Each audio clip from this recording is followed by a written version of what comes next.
My name is Father Goldschmidt, Schmitter. I'm the pastor of Christ the King Roman Catholic Church on Seymour Avenue, and I live across the street in the rectory. I'm very glad. I appreciate being here today to share some testimony, and I enjoy the diversity of the group before me. That's great. I was born into white privilege by being born a white male. And although the water issue is more than a simple black-white issue, I think that how people think, where they see and trust information has a lot to do with how they were raised. And so generally, white males, and an awful lot of the MDQ, for example, are white males. They will listen to white males rather than women or African American people. So as people held up, or Leanne Walters would hold up a bottle of dirty looking water, or an African American would protest, I think there was an inability to really listen to these as valid people who had a truth to tell. And so I hope that the MDEQ and other organizations and people like the EPA as well will begin to hire people, in addition to their technical skills, to also the quality of their ability to listen to all kinds of people, so they don't have that dualistic way of looking at things. It's them and it's us, and I don't listen to them. That's a curse of our society. I live in Flint because I love the people in Flint. I think it's a wonderful community. Two little stories I'd like to tell you. One is a parishioner who, as people would deliver water to us, there was a small inner city congregation in Chicago, St. Ambrose, that sent us water. And so we had this water that came in gallons. And so this woman said, "Oh, thank God for gallons of water rather than just the little bottles. Because when I wash up my grandson for school in the morning, it's just so hard to deal with, all these different bottles of water." The other one has to do with the way I, as a pastor of a parish, called and I said, I called the 211 number to the governor and said, "I want to get tested." And they said, "No, we can't test churches." And I said, "But I have people here. I have, Sunday school, elderly people." Finally, they did get it in place, and I got a letter from the Department of Agriculture saying, "Okay, you can get tested, call for an appointment." And I called and they said, "We do testing from 4 in the morning until 7 at night." I said, "Great, okay, come at 4 in the morning." It was either 4 or 5 a.m. "Well, we don't do that anymore. We only come at 7. I said, "Okay, then come at 7, because we want to be able to flush the toilets and not have to worry about keeping the water." So I set up an appointment for a couple days later, and later that day, 2 young ladies came from the Department of Agriculture saying, "We're here to test the water." It's like, I said, "You can't do it. We've used the water already, and we tell you got to leave it, all that stuff the government's been telling us." And she said, "Well, no, it's okay." And I said, "No, it's not okay. I have talked to Mr. So-and-so, and I expect 2 people to come here and do the testing tomorrow, or there's going to be some problems here." So I said, "Already I don't trust you, and you've just given me one more reason not to trust you." And so there's just, I don't know when trust will ever be restored. I'm not going to trust. Give me maybe 30 years. I'm 70. Maybe when I'm 100, I will trust the state of Michigan, the MDEQ, the Department of Agriculture, and the EPA. Until then, count me out. Thank you, Father. Looking to commissioners, any questions for either Ms. Beard or Father Schmitter? Well, thank you very much. Appreciate the testimony. The next 2 who will be called up for the oath are Victoria Arretega and Eric May.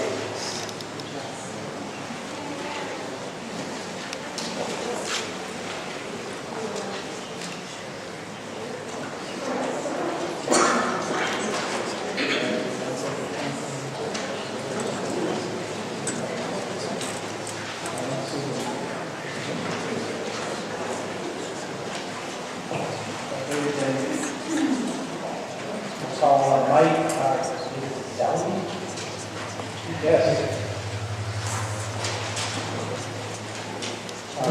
let the record show that Mr. Zelli is a past chair of the Michigan Civil Rights Commission and well-known and well-regarded as it relates to civil rights issues, particularly for those who are disabilities. Hopefully, you can raise your right hand. Do you solemnly swear or affirm that the testimony you offer today will be the truth, the whole truth, and nothing but the truth? Victoria, if you would start, please. I'm Victoria Arteaga, VICTORIA-ARTEAGA. Sorry. And I'd like to just take a moment to comment about the issues and problems facing the Latino community here in Flint. I'm from Our Lady of Guadalupe Catholic Church, and our parish is primarily Hispanic, and a good deal of our parishioners are not English speakers, and a good deal of them are not lawfully present, so they face some unusual problems that the rest of the community does not face. And we know that they have to go to the same water sites as everyone else, and that they have in the past had problems with the ID issues, and they have faced some language barrier issues. And we know that they're working on that. We know that some of these things have changed. And we also know that they are concerned about deportation. They have seen the immigration officials around.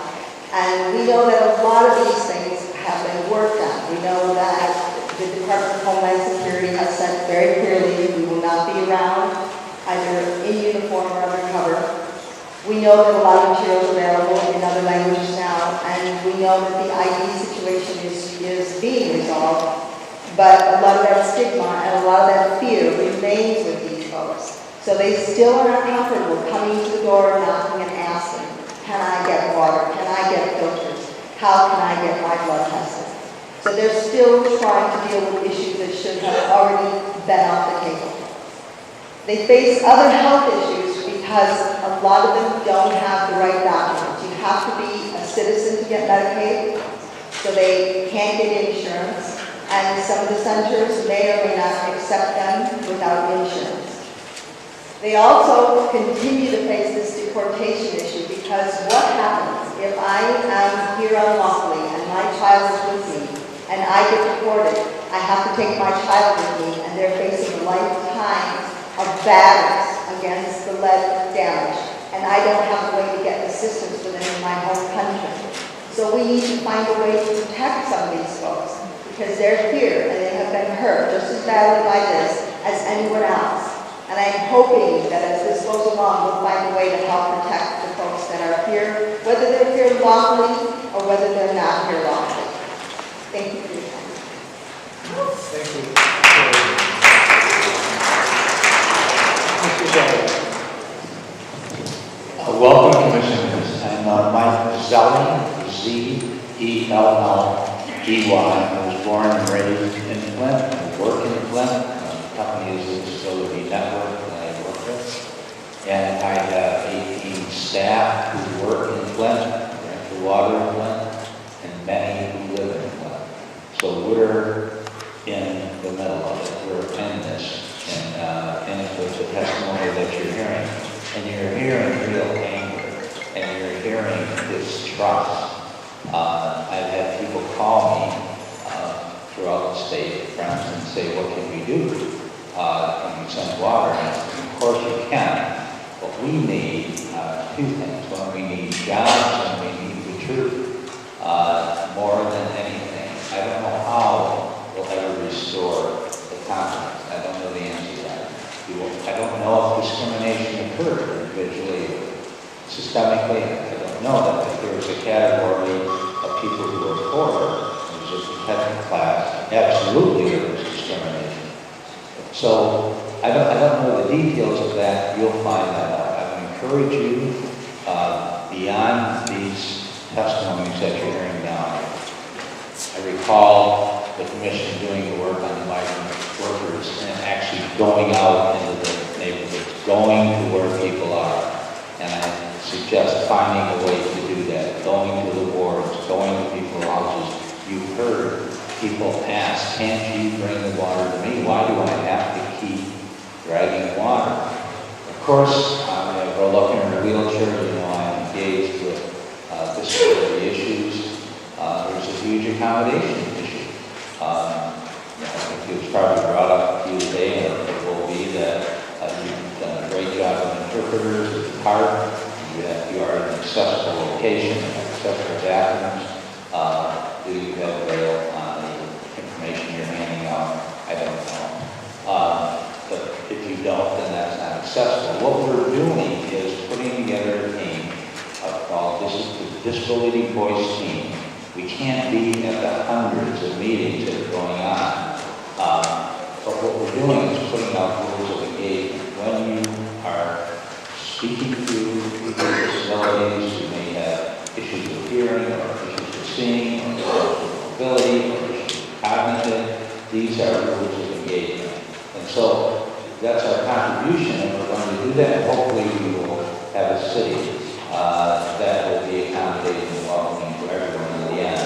So again, the future, I believe in the future. I believe in 5 or 10 years we'll have the purest water in Michigan. I believe that our research centers will be world-renowned for contaminated water. I believe that we will prosper, but we need help now, and we need investment now, and we need resources now. So thank you for coming, answering your questions.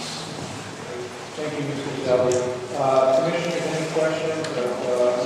Ortega or Mr. Zelli, Associate Master? Mrs. Ortega, I thank you both, Mrs. Zelli, for being here, and thank you everyone for being here. We really need to hear from you. My question to you is regarding that, the ID issues. You said that this may have been resolved. My understanding was that I think it is resolved. So every person, just to clarify, you get 1 case of water for at our church, we don't ask for ID, we don't ask how much water do you need, we just open the door, and when they say that's enough, that's when we stop. But our water is not coming out of an office, we're not regulated the same way some of the water sites are. So we don't have to ask, you have 1 person or 2 people in your home, we just say this is enough. As far as the IDs, I think that it exists because people are distrustful, and so that is still in the back of their minds. So I think that will continue to be an issue just because it's already happening. I know people go for testing, and they went for testing at one of the sites where they had their children's blood level tested, and they were lying, what do you mean, well, you have to have ID, so they didn't get tested. So I don't know that that's working as well for other kinds of issues. So to your understanding, there are still children that are not being tested when they have been exposed to water? I think that's a possibility. Any other commissioner questions? Commissioner Carter?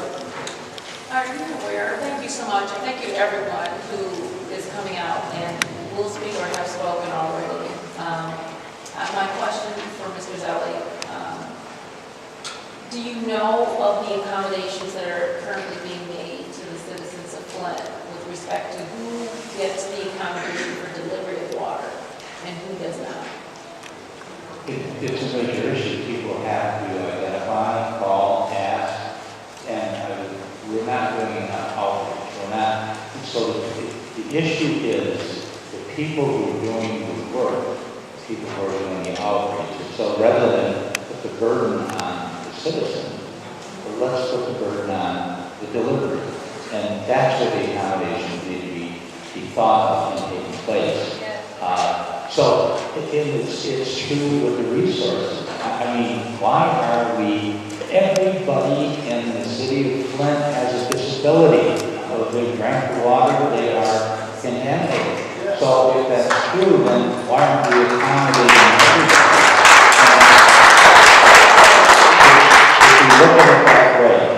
If we look at it that way, then we're going to think that way. We're going to accommodate everyone, regardless of their race, ethnicity, color, gender, all of that. There are a lot of poor people who don't have transportation, a lot of people with disabilities who don't have access. So accommodation and access. Hope I'm answering you. My question is, I don't disagree with you. My question is, qualifies for delivery of water in the city? Everyone I qualifies. mean, qualifies currently under whatever terms they have. Are there deliveries of water? I heard earlier that some people have water delivered and some people don't. I just wanted to know who makes that decision or what decision. My understanding, I don't know the answer to it, is that if you request an accommodation, if I request, like if I use a wheelchair, that they're going to bring it to me. I don't have to get a note from my mother. I don't have to have something doctor say that it will be accommodated and brought to me. But there's so much confusion to 11 answering, including my call. You heard stories before, but just bureaucracy is really hard. So if we, again, put the responsibility on the deliverer versus the receiver. I agree. I just wanted to know what the current process is right now. Not that I don't disagree with what you're saying. I just wanted to know what the current state of affairs are right now. Okay, thank you, Mr. Zelli. Thank you again, Ms. Ortega. And with that, we'll go to the next to testify. Elaine Connor and Valerie Southall.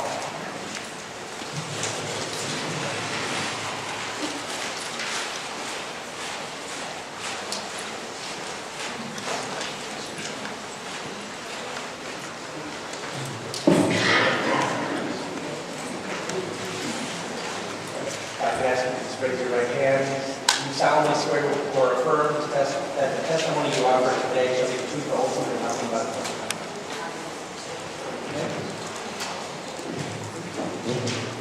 My name is Elaine Connor, C-O-N-N-O-R. I'm a resident of Flint. I was born here. I've been here 62 years. And once this water, and I would like to thank you all guys for being here. This is really the place that this should be held. When this water day first started out, when they said they were going to switch over to water, I immediately stopped drinking it because years ago when I was in college, we did tests on water and it was just atrocious. I figured nothing had changed. But once you're used to using water every day, you just do things automatically. So although I couldn't use the water, I would still like washing dishes and stuff in it, and I would still give my cat in, and then they would say, well, boil the water, and that would help take out some of the toxins and stuff. In actuality, it would put it in the air, and it would be inhaling it and making it worse. And I was going to water and stuff, and it was my cat couldn't figure out why my cat was throwing up all over the place, so it took a while. So once I figured out all that, I stopped. It took 62 bottles of water a couple of days for me just to wash my hair. They wanted to give up and start out with just one case per family.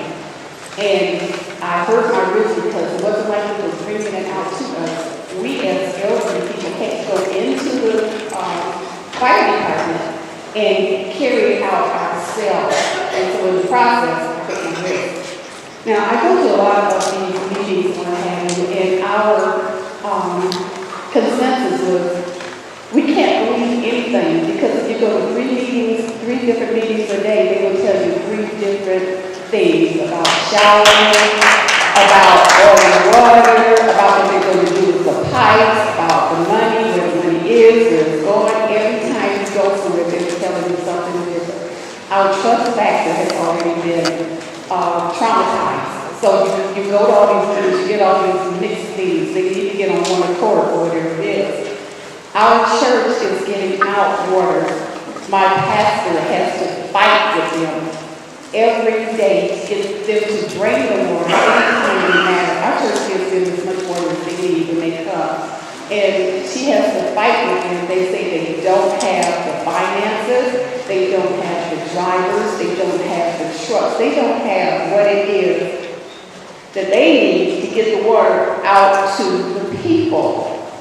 I understand that some white people feel like this is not a black and white thing, and this is the time when we should come together and not separate from one another.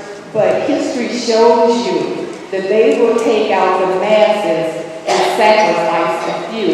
And unless you've been in that position, you can't understand that feeling. You won't see that. That's like me trying to figure out how to fight with 210 person feel. It's just not there. When we get up in the mornings, we have to think about every movement we make, how we brush our teeth, when we wash our face, careful not to get it into our tear ducts and what have you, not inhaling it, cutting down on taking a shower and what have you, because when if you do take one, you have to take lukewarm, because they say the hotter water, the more toxins it releases in the air. You have to be mindful when you bathe your children that they don't swallow the water. When you get ready to get a test for lead, they were really diligent about doing it for the children. They weren't so concerned about doing it for the adults. If the adults are sick, who's going to take care of the children? Come on.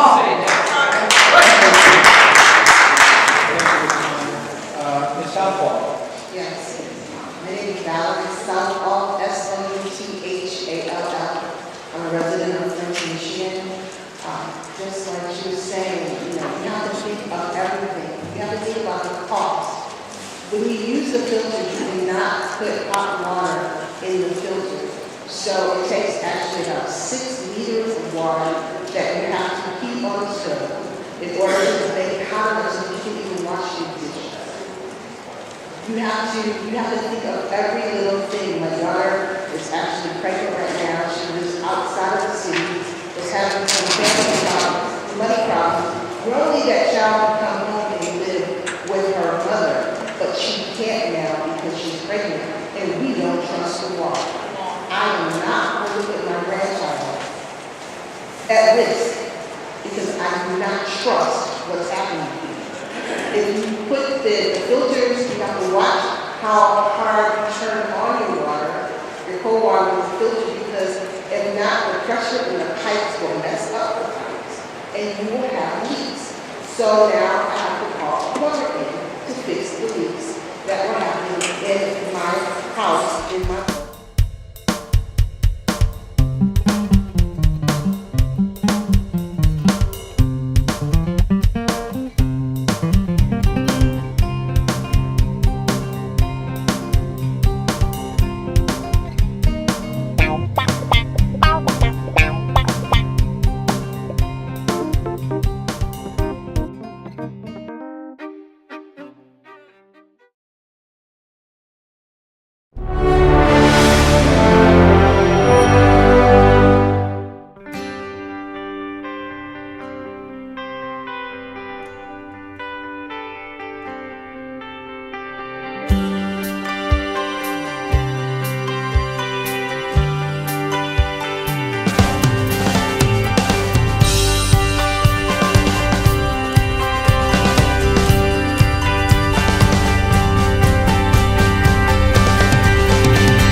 Schools, Garden Education. Thanks to Food Corps Michigan, a partner in Flint's Community Education Initiative, students, families, and neighbors have an opportunity to discover the joys of growing their own fruits and vegetables. Learn more at flintcommunityed.org. No more pencils, no more books, no more teachers, dirty looks. School's out! For summer. What this place needed was better graduation rates. So we worked with schools like Henry Ford High, and now they're up 18%. To help us do more good this year, go to unitedway.org, because great things happen when we live united. So you can't save money? That's easy as pie. Brown bag your lunch instead of going out. $6 save times 5 days a week times 10 years is $21,000. That's a lot of lettuce. Small changes today, big bucks tomorrow. Feedthepig.org.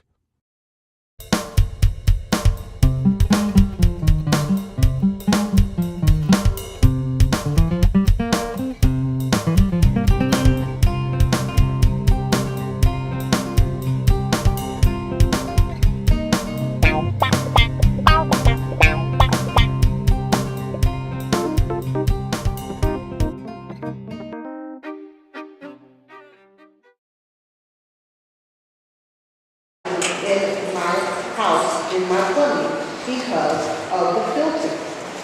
Everybody, you're not thinking about the other costs that are being put on the residents of Flint. My home is worth $40,000 less in 2016 than it was in 2006. You are not there, don't think about the cost. And as she said, when you're talking about the water and the heating of the water, it's not just the lead. You have to realize what other things are coming out in the water. It's not just the lead. I had sores, open weeping sores. I found out that basically the oxidizing agents that were in the TTHMs were reacting with the water, which was causing the sores on my skin. So what I found out is if I had an aluminum is an oxidizing agent. So if you use an antiperspirant, the first ingredient in the antiperspirant is aluminum. So I had to find a deodorant that didn't have aluminum in it so that my sores under my arms could heal. We still take showers in this dirty, polluted water.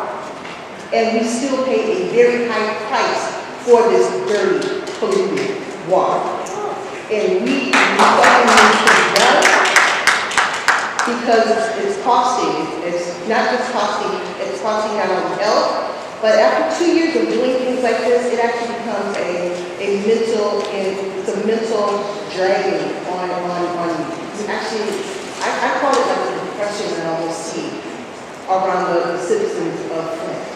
Because we have been under siege for 2 years, and for well over a year, we were screaming and nobody listened. That's right. Thank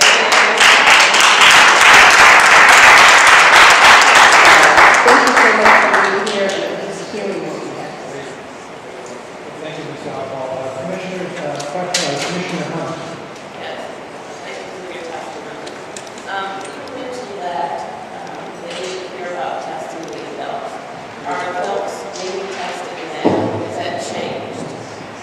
I went to my own personal diagnosis change. They have a clinic coming up for, I think it's like 2 days next month. But the thing of it is, once it's in your system after 30 days, it goes from your bloodstream into your muscles and your bone. And so your level, whatever it is not a true reading, you know what I mean?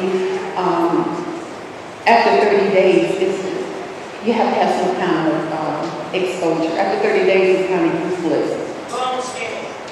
They don't have the machine here. They're in the process of trying to get a machine here, but they say they don't have the money for that. So it's not a bone scan, there's an actual machine for that, but we don't have one in the city of Flint. That was a bone scan. Can we just direct that through the chair so that I will Sure. the record fine. Additional questions that are all? Commissioner. To your knowledge, thank you for testifying. To your knowledge, do you have anyone testing the water in your home? Do you know at all? The EPA actually tested my water, and I do have very high levels of lead. I live in 48504, which is one of the highest zip codes that has lead in the city. How often is your water tested? So far, they've only tested it once, and hopefully they'll be coming back to test it again. I have a question, if I can ask it of Ms. Connor. You had mentioned that at one point in your testimony that you had been at like 3 different meetings and you pretty much got 3 different answers to a common question. Do you recall, as best you can, where the questions were, or who, with which departments or agencies, were they state, local, as best you can recall? It was state, it was EPA, and EQ. And I asked a few questions about they wanted us to flush the system. I asked what happens after the 2 weeks of flushing, which, first of all, everybody's not going to do it. Some people have their water cut off because of high bills. And then they said that the city, the pipes, there were not enough actual people to really flush it the way that it's supposed to be. I said, what happens after the 2 weeks? It's for the coating of the pipes, which makes me very suspicious that they're planning on changing the pipes. and they said that they did not know what was going to happen. We may have to do that again. They would have to check the pipes and stuff before they could tell us. They also give you mixed things like everybody else has said about the showers, depending on who you talk to. Yes, it's safe, you know it's not. They're going to tell us, okay, we're going to flush these pipes. But in the meantime, and we're going to get all these loose particles loose, and we're going to wash it right out. But in the meantime, it's okay for you to take a bath in this while all this stuff is supposedly floating around in the water. They tell us stuff like we're unintelligent people, and we take offense to that. Ms. Congress and Ms. Southwood, the 10-minute mark, so thank you very, very much.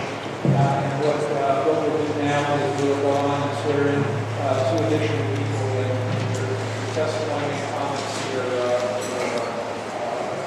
were heard and heard well. Thank you. Anna Hill and Art Reed. Right.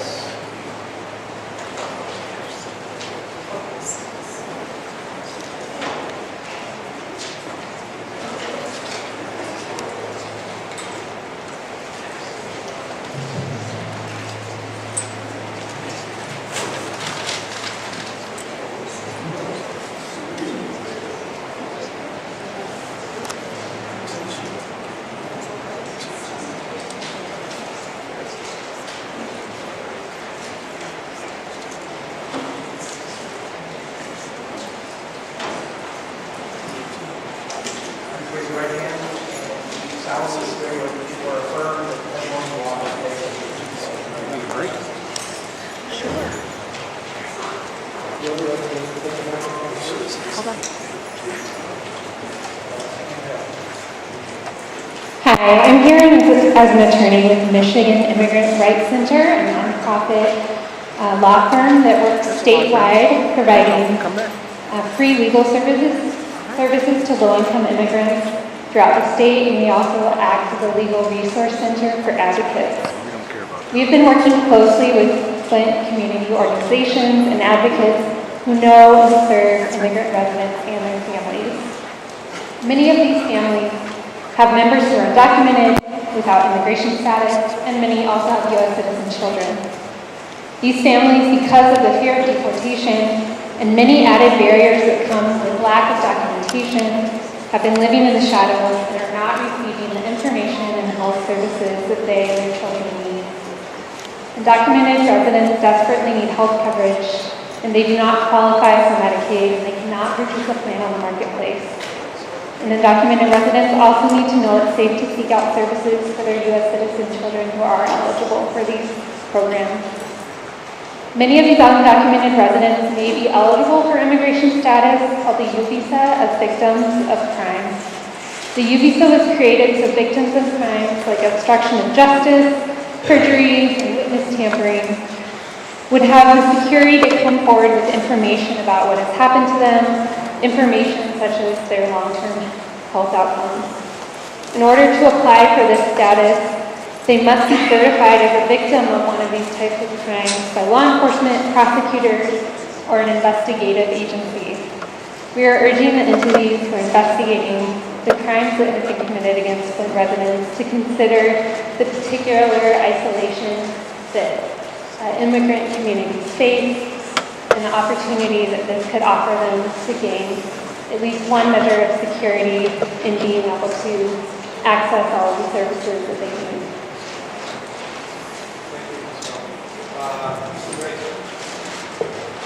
Hello, thank you very much for being here. My name is Art Reyes. I was a former Hispanic Latino Commissioner from Genesee County from 2010 to 2012. Just today I would like to speak about a couple of things, some of the community efforts that have been happening, and give a little bit of a sense of some of the experience that we've seen on the ground. I actually currently live in Boston. On January 22nd, my friend Sanjuana Juarez called me after having left the home of an immigrant family here in Flint and explained that she had just left the home of a family with an 11-month-old child. The family was unaware of the water crisis. They had not had access to clean water. For the entire life of this 11-month-old baby, the mother had been consuming the water and breastfeeding this child. The child had been bathed in the water and had rashes and a series of health problems. And unfortunately, this wasn't an isolated incident. This had been happening all over the place. I came home that evening on January 24th.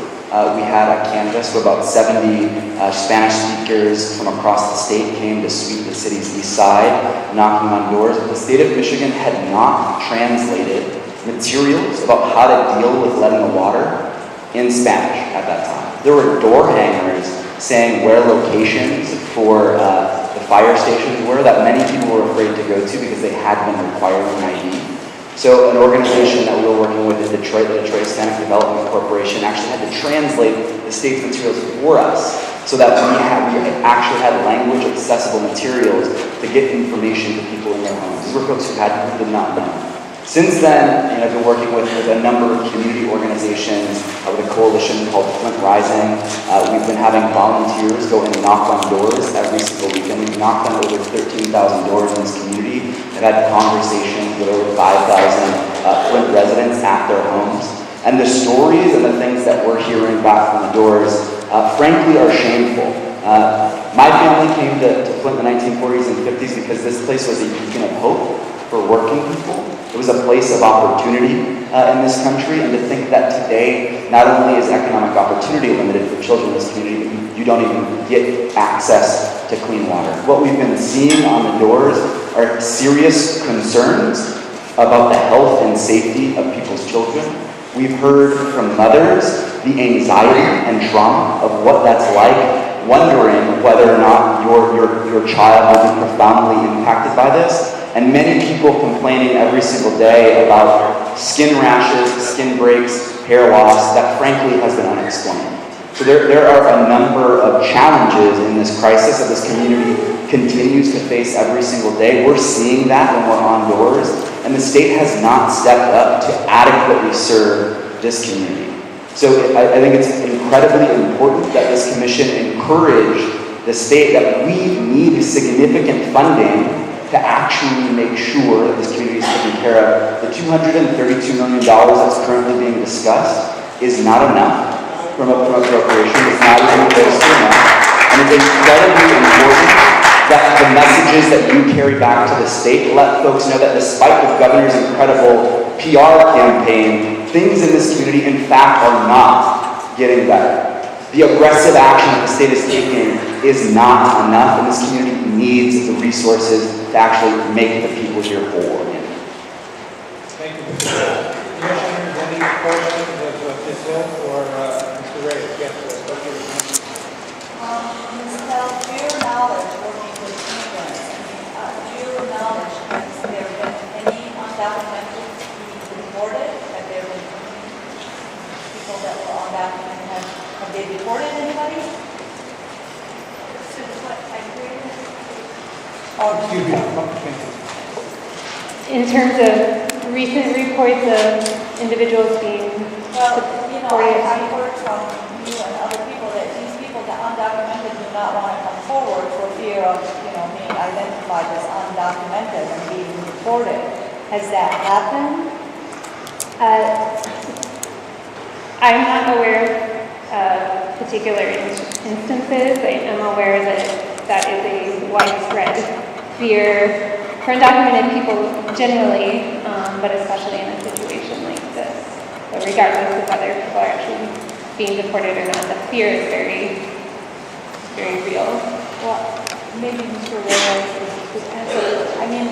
So these children are not receiving the services they need because their parents are undocumented. Is that what you're telling me? That's correct in many cases. There have been some community organizations that have been working to try and get children access to resources. There's been significant gaps, particularly for the undocumented community, in actually having access to medical services. And in terms of any deportations, I think one important thing to acknowledge is, one, the information getting from whether it's the Department of Homeland Security or ICE is, one, very difficult without any particular witnesses of any of those cases, and two, the fear itself, as Ms. Hill lifted up, is incredibly damaging, and we were seeing that fear in particular in early January when the state had not translated materials that were language accessible giving information. Many people did not know that it was happening, and when they did, they were being turned away from official distribution centers. And having the fear and seeing Department of Homeland Security or seeing some of those agencies and their vehicles in the area created a lot of fear for many in that community. Thank you. I know we have two more commissioners with questions. First, Commissioner Tarbert, and then Commissioner Kovacs. Thank you so much. My question is for Victoria.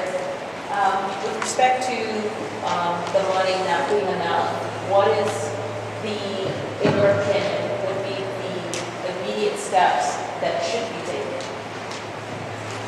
So, I mean, there's a couple of things. If you look, currently there's about $25 million in the proposed budget for lead line replacements.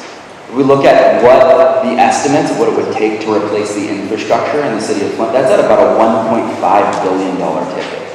To say that the $232 million is even close to the amount is laughable. The one thing that I would point out that is of significant concern, Senate Bill 777, which is moved through the Senate Appropriations Committee, which is a supplemental bill that is supposed to move $144 million to the city of Flint immediately. In the media, we've seen public statements that Speaker Cotter is considering pulling that supplemental bill into the full budget. So as opposed to the supplemental bill doing what it's supposed to do, serve emergency needs, and move immediately to help residents of Flint, it would be pulled into the full budget process and no money would move until after October. That money needs to move now.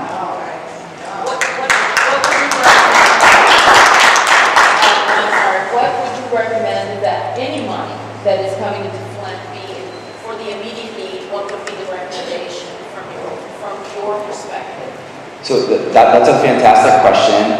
So for me, we've had numerous community meetings, been talking to people on doors, and through that process, people have developed 3 core demands that the Flint Rising Coalition has been doing. One is that residents should be repaid in full for the water that they have paid since the switch. It's very, like, just thinking about this in very simple terms, that the residents of the city of Flint who are paying the nation's highest water rates for water they cannot use, not being refunded is a travesty. So one, people should be refunded in full for what they had to pay for things that were actively making them sick and actively impacting their health. 2 is that we actually need full replacement of this infrastructure, and it should be Flint's people that are hired to actually do that work. There's no trust that the phosphates are actually working. Trust has been broken, and the pipes need to be replaced in full. And the third of these local demands is that we know we need short, medium, and long-term resources for wraparound education and health services. Just today, working with a woman who's one of the leaders, and her name is Nakia Waits. She's been telling her story very publicly. Her child has been suspended over 56 times this year. He is a first grader. He has ADHD. He's tested for very high levels of lead. He needs special education, and the school that he's at is not providing special education for him. There are significant impacts that we're seeing in the health and education of children and adults in our community that are not being adequately served, and resources need to move to make sure that in the long run this community is taken care of.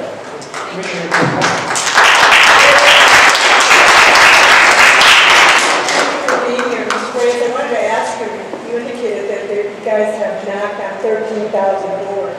Has somebody been taking an assessment or an itinerary of what the family's needs are, what their health condition is, and all the other pertinent facts so they can be addressed at a future date? So we are doing that, and not so they can be addressed at a future date, but so they can be addressed immediately. We've partnered with an organization called Crossing Water, which is an organization that's been working with social workers and health workers. That is our rapid response team. When we find emergency needs on the doors, so if people have had regular access to water, have a filter that's installed and functioning, we're asking those questions. We're asking if people are homebound, broadly defined. This city has nearly 42% poverty rate. There are a lot of people who do not have access to transportation. I believe Mr. Palladino earlier asked people to lift up the water there. People without cars have a big challenge walking and trying to lug around enough water to drink and cook and often bathe with that. So we're asking whether or not they're homebound, elderly or disabled, and physically unable to leave, or do not have access to transportation. We're asking if there are pregnant or nursing women in the household, and if the household has young children experiencing health problems. And our team of social workers and health workers does immediate follow-up with those families that we identify in the doors. I just have one more follow-up question. Has anybody started the process of doing the UV processing for the individuals to receive the services?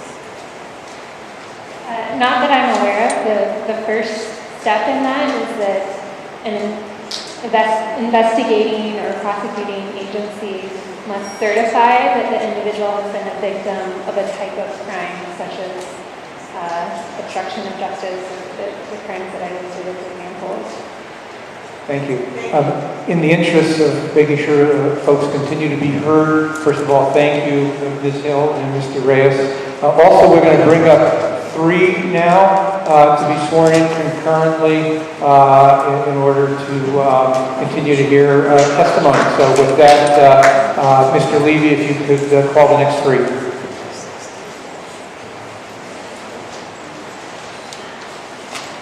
Next 3 will be Sister Janice Muhammad, Juanquez Davis, and Paul Herring Sr.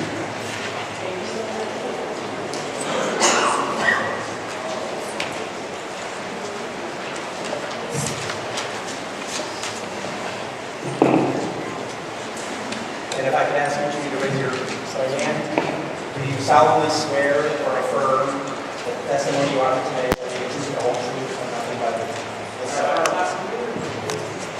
Thank you so much.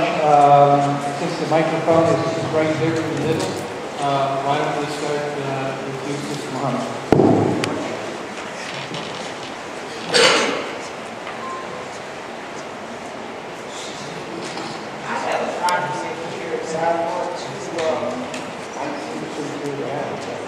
I have a document here that I would like to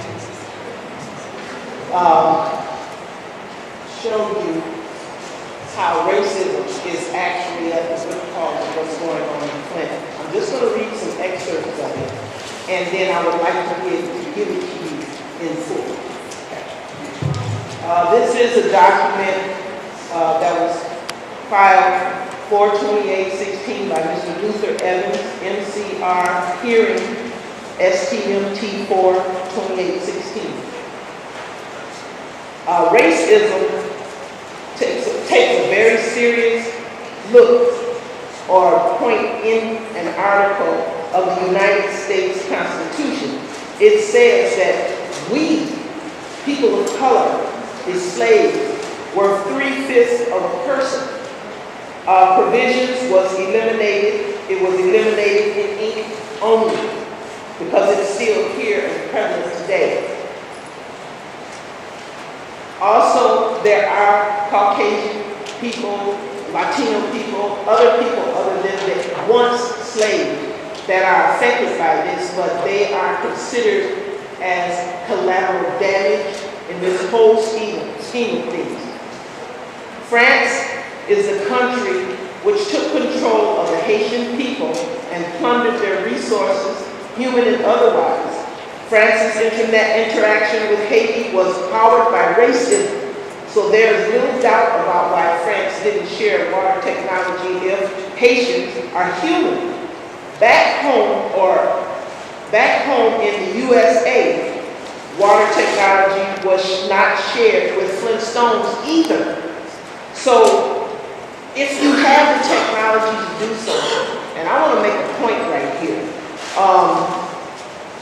We say, or it has been told to us, that professionals run the water division from the top all the way down.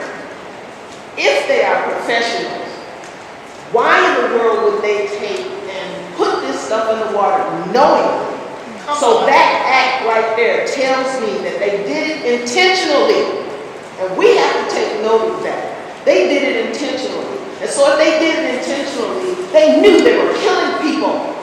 They knew that people were going to die. And I'm here to tell you that if we drank this water for 2 years or more, because I go back all the way to 2000, I think it's 2012, where we've been drinking Flint River water on and off up until they officially declared that they were going to go into the Flint River water. We've been drinking it since then. We've been drinking it all along. And then all of this chlorine and stuff is getting put into the water. I drove people to Lansing on a regular basis way before it even came out in the media. We were crying about this water. And now the media seems to take a face that they choose to put out in front to say, hey, y'all killing the people. You know, and this is very frustrating. But I'm going to read this document with you so that you can read through it, because right now I have sat here. I mean, I had it all planned. I was going to read it off to you. But I'm so upset about this.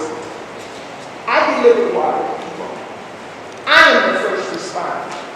I am the first responder, not 211. Not the police department, not the fire department.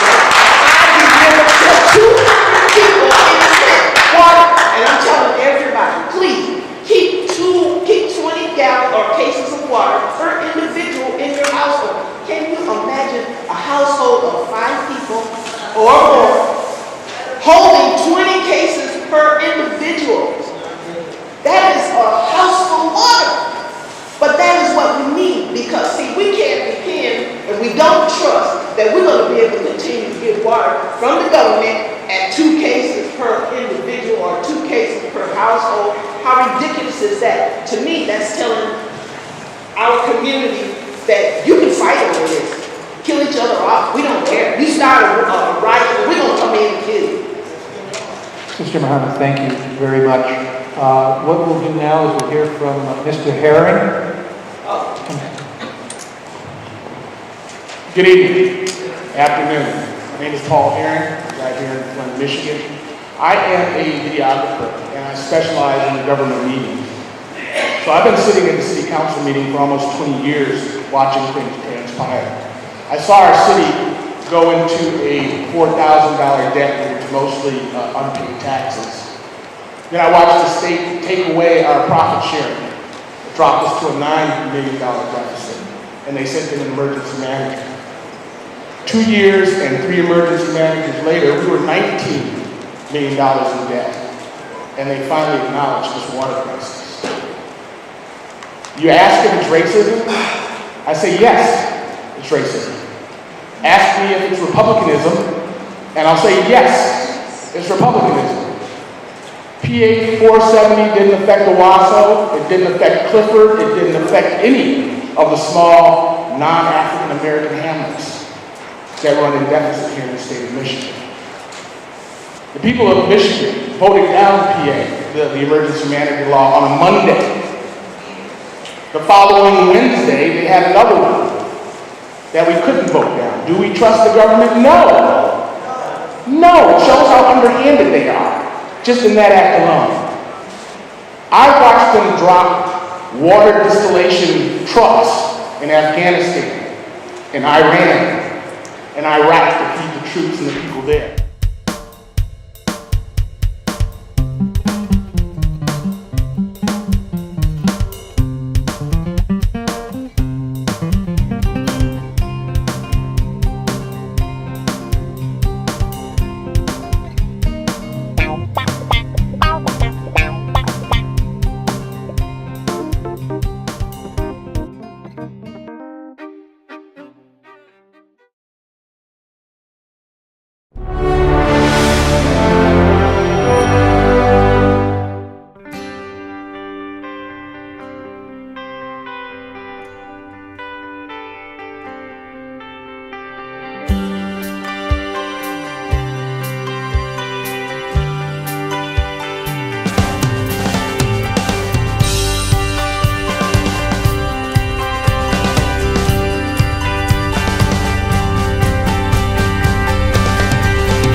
Community Schools, garden education. Thanks to Food Corps Michigan, a partner in Flint's Community Education Initiative, students, families, and neighbors have an opportunity to discover the joys of growing their own fruits and vegetables.